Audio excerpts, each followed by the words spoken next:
Terima kasih bagi Anda pemirsa Banyuwangi 1 TV yang masih bersama kami dan Anda masih mengikuti bagaimana cerita dari awal hingga kemudian sosok Bapak Michael ya terjun ke dunia politik. Sudah ada banyak pelajaran yang bisa kita petik pemirsa dari beliau, dari anak seorang yang katakanlah ya dengan ekonomi yang sangat kurang ketika itu, kemudian punya impian pengen kuliah dan sempat punya harapan wah bisa ke Jepang, tapi gagal dan kemudian justru lah sekarang beliau mulai masuk ke dunia pertanian, mulai berusaha dalam dunia pertanian. Nah, kali ini kita akan mengulik lebih dalam sosok Michael ketika beliau masuk ke dalam dunia bisnis dalam pertanian. Pasti ada susahnya, ada sukanya, ada mulusnya, ada ya namanya orang seorang bisnis seperti itu. Nah, Pak Michael, dunia pertanian kan kalau kita berbicara ini kan salah satu usaha yang juga kadang-kadang gambling, Pak. Ada ketika memang pas lagi bagus, wah bagus. Kemudian ketika tiba-tiba panennya kurang bagus, anjlok. Banyak yang saya pernah dengar, banyak petani-petani yang kemudian stres lah ketika hasil taninya nggak sesuai harapan. Nah, begitu bagaimana ketika itu Pak Michael kemudian, oke saya tetap terjun ke dunia pertanian, begitu. Ya, jadi saya itu makanya saya melakukan pendidikan tentang pertanian. Saya ingin mengubah mindset petani. Saya terjun pertanian, yaitu namanya itu suatu anugerah ya. Saya punya pemikiran, konsep-konsep yang cocok di pertanian. Waktu itu saya mempunyai konsep, saya tidak melihat harga lah. Harga itu nggak bisa saya mengatur harganya minta tinggi dan sebagainya, tidak. Tapi saya bisa mengatur produksi saya itu tinggi. Yang itu yang saya belajar, cari informasi kemanapun ya, bagaimana saya tanam cabai, cabai ini yang terbaik, produksinya tinggi, dengan harga murah pun kita tidak rugi, ya kan itu, karena ditumpangi oleh produksi yang tinggi. Ya ini sudah rendah, produksinya rendah, itu ambruk lah. Tapi ketika saya selalu mencari berbuat bagaimana produksinya tinggi, sehingga itu harga itu nomor sekian. Nah, makin banyak untung ketika tinggi, harganya naik. Jadi saya konsepnya itu produksinya bagai tinggi. Bahkan saya semangka, ya, wah ini benar-benar aneh gitu ya. Semangka saya itu ada yang 20 kilo ya.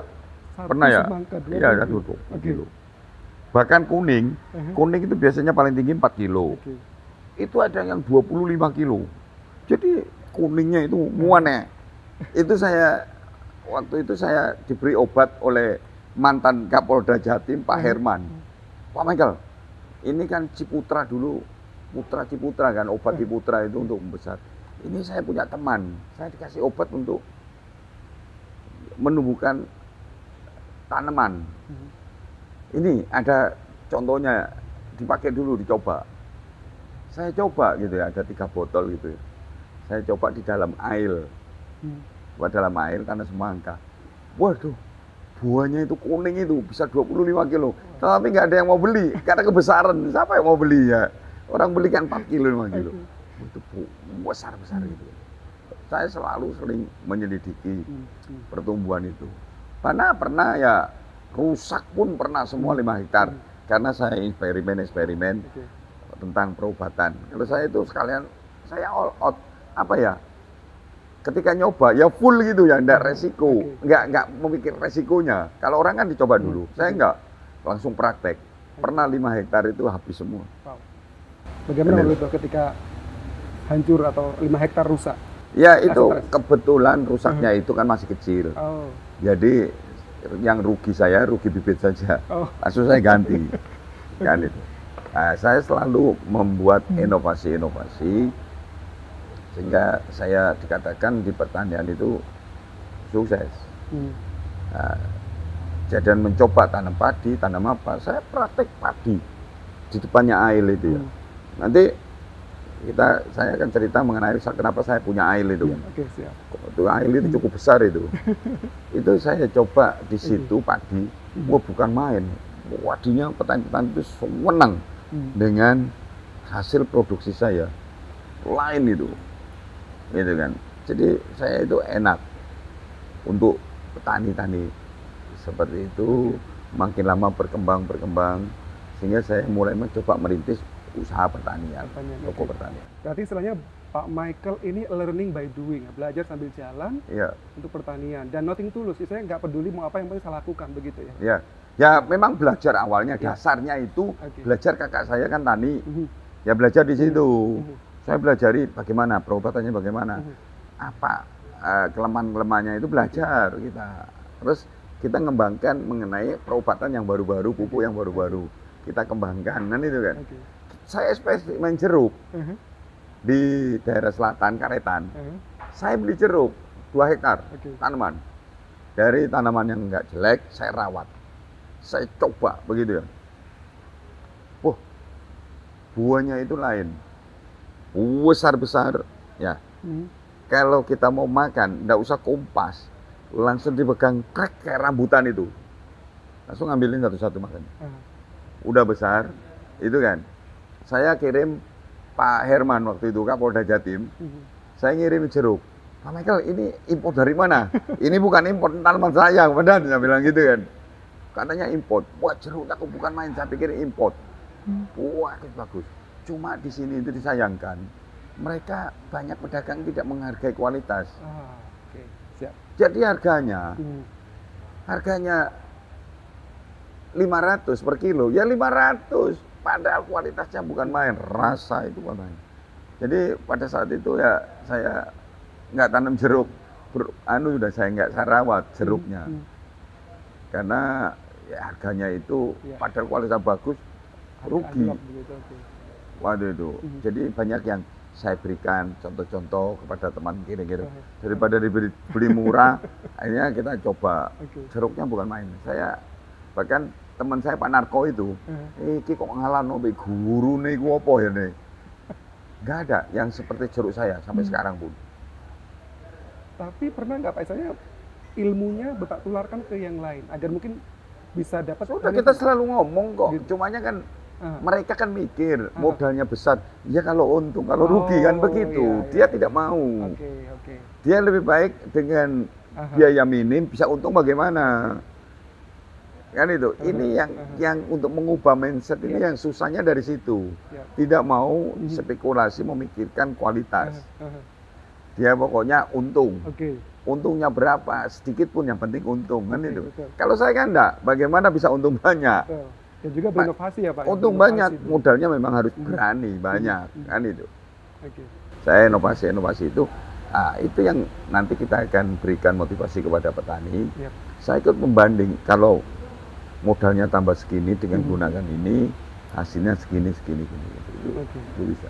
Padahal kalau kita melihat ke Jepang, petani mereka juga perlu dengan inovasi Pak. Kadang kan kalau kita lihat ada semangka kota, semangka bentuk love dan segala macam, itu kan satu nilai plus bagi sebuah negara. Dan kalau Banyuwangi bisa seperti itu, mungkin menghasilkan satu entitas baru dalam pertanian, wah bisa melambungkan nama Banyuwangi Pak tentunya Pak. Ya seharusnya begitu. Banyuwangi banyak pinter sebenarnya. Namun kenapa Pak kayak nggak ada yang support, pemerintahnya nggak support. Wah ini nyenggol ya.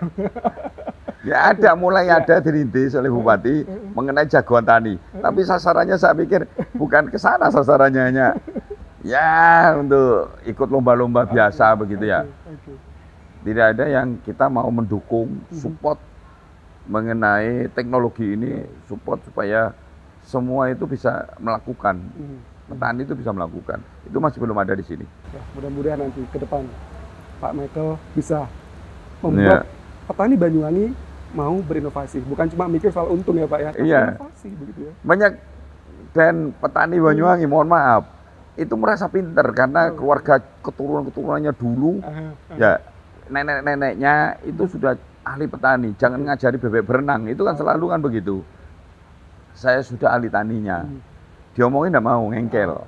Teknologi yang membuat produksi tinggi itu dia nggak percaya karena kebiasaan, berdasarkan kebiasaan. Itu yang saya ingin mau merubah dengan aturan-aturan, tetapi bisa meningkatkan kesejahteraan para petani. Itu yang kita akan berusaha menerapkan di situ. Bisa di tempat lain bisa produksi tinggi, kenapa kita tidak bisa? Harus bisa. Iya. Karena ya betul kata Pak Michael bahwa teknologi selalu berkembang begitu. Kalau kita nggak bisa mengikuti teknologi ya Banyuwangi akan selalu terbelakang ya Pak. Ya, Oke. hanya angan-angan saja.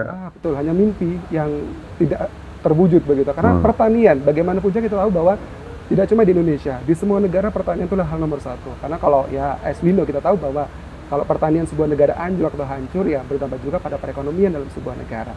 Nah, Pak Michael, sampai sekarang berarti Anda masih terus berkecimpung dalam pertanian?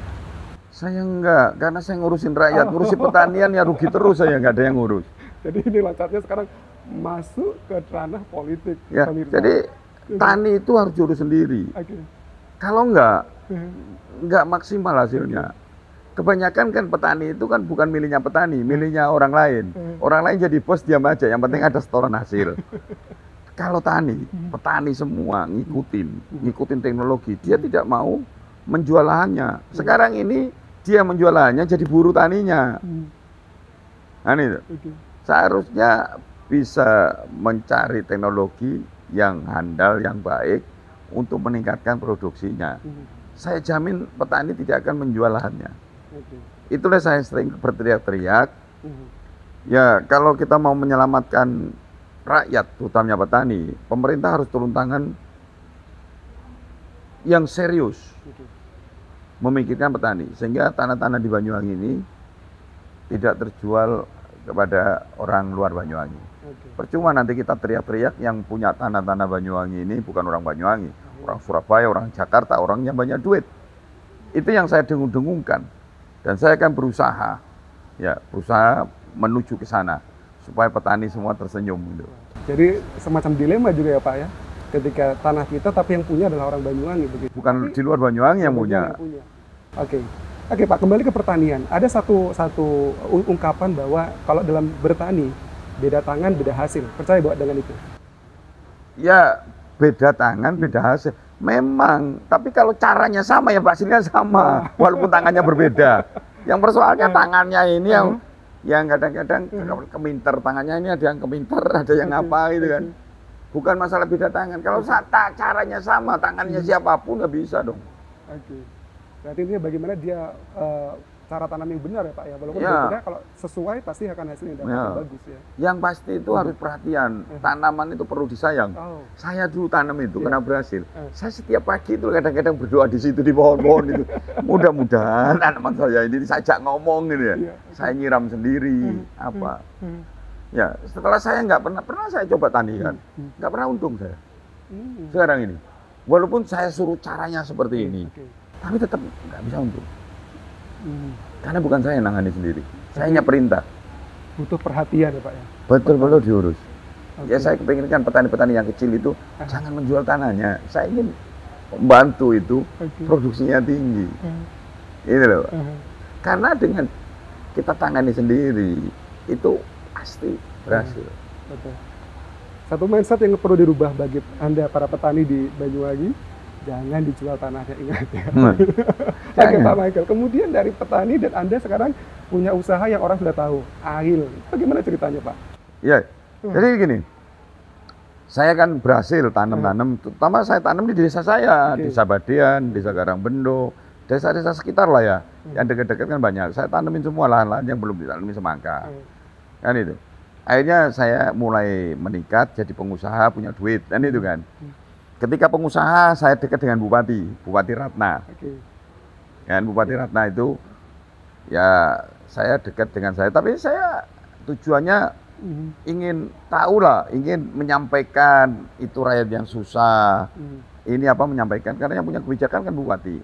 Ya, saya dekat dengan Bupati itu, saya bukan mengejar politik, saya tidak mengejar usaha. Cuma saya kepingin menyampaikan keluhan-keluhan masyarakat. Kan itu. Akhirnya suatu ketika saya karena akrab sama Bu Ratna ngobrol-ngobrol. Bu Ratna katakan orang Banyuwangi itu padahal potensi wisata Banyuwangi ini bagus. Tapi orang Banyuwangi nggak ada yang bisa ngelola wisata. Saya kepingin kan di Bali itu kan banyak wisata. Berapa orang Bali itu kaya karena wisata. Makanya Banyuwangi mau diterapkan. Tapi orangnya yang ngelola wisata itu nggak ada. Itu loh. Nggak ada yang bisa. Saya mau buat ya, saya bilang tentang itu. Kalau kamu buat pinter kamu, kalau bisa. Jadi mendapat tantangan begitu. Akhirnya saya buat kemana? Ke Ail. Karena wilayah saya, daerah kelahiran saya menuju ke sana. Saya konsepnya waktu itu ya, karena saya tani, itu agrowisata. Saya punya konsep agrowisata di situ. Saya di Ail itu sebelumnya ini kan segala macam tanaman ada. Ada jeruk, ada manggis, ada durian, macam semua konsepnya agro. Soalnya ada yang cocok jeruk, nggak cocok dan sebagainya kan itu. Saya itu dan kolam renang. Lah Ail itu paling rame loh dulu itu. Pak Banyuwangi ini paling rame dulu. Kalau hari raya itu nggak ada yang kalahkan Ail. Yang datang 20.000 per hari. Wow. Dapat banyak saya. Nah, itu mengelola Ail begitu deh, saya kelola Ail tahu. Terus saya ngembangkan karena di Ail itu kalau musim hujan depannya itu banjir terus. Orang masuk ke Ail ketika hujan tidak bisa pulang, sepeda motornya itu kedelep di situ sampai ke lutut. Saya ngomong bupati gimana ini, saya mendirikan wisata. Tapi kalau diantem musim hujan terus, kalau Desember waktu Natalan tahun baru kan rame-ramenya. Kalau hujan orangnya enggak mau. Bupati enggak bisa ngatasin. Karena ada bandara kan. Bangun bandara saat itu. Kan mulai saat itu kan enggak boleh air masuk ke area bandara. Sedangkan bandaranya tidak mempersiapkan luberan air itu dibawa kemana. Tidak ada, sampai sekarang pun tidak ada. Kita protes. Dulu kenapa tidak memikirkan itu? Luberan air yang tidak bisa masuk ke bandara itu dibawa kemana? Airnya lari ke jalan. Sedangkan tanah di depan air kan 1,5 meter di atas jalan. Jadi tanah-tanah dari sawah itu lari ke jalan sampai 1 lutut. Pasti bagian tenggelam. Kan itu. Bagaimana caranya?